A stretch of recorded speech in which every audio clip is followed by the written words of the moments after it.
ng bayan, maasahan anumang panahon.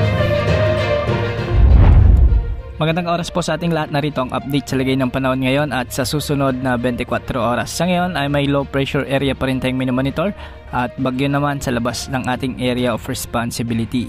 Huling namataan ang low pressure area sa layong 350 kilometers kanluran ng Abukay, Bataan. Ayon sa Pag-asa, hindi naman ito inaasahang lalakas pa bilang tropical depression sa mga susunod na araw. Dahil nga dito, asahan ang maulap na kalangitan na may mga kalat-kalat na pagulan at pagkidlat pagkulog sa bahagi ng La Union, Pangasinan, Tarlac, Zambales at Bataan.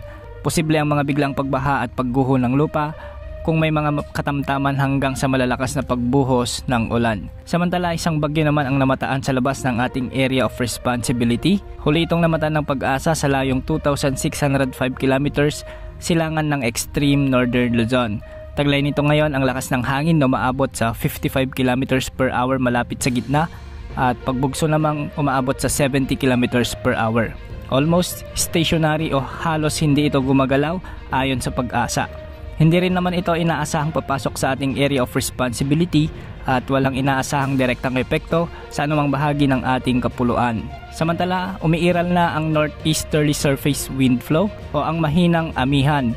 Nakakapekto ito ngayon sa bahagi ng Batanes at Babuyan Islands kaya asahan ang maulap na kalangitan na may mga kalat-kalat na pagulan at pagkidlak, pagkulog. Samantala sa Metro Manila, Visayas at Mindanao at nalalabing bahagi ng ating bansa, asahan naman ang pag-iral ng mga localized thunderstorms kaya magiging bahagyang maulap hanggang sa maulap rin ang mga kalangitan na kung minsan ay may mga pagbuhos ng mga pag-ulan.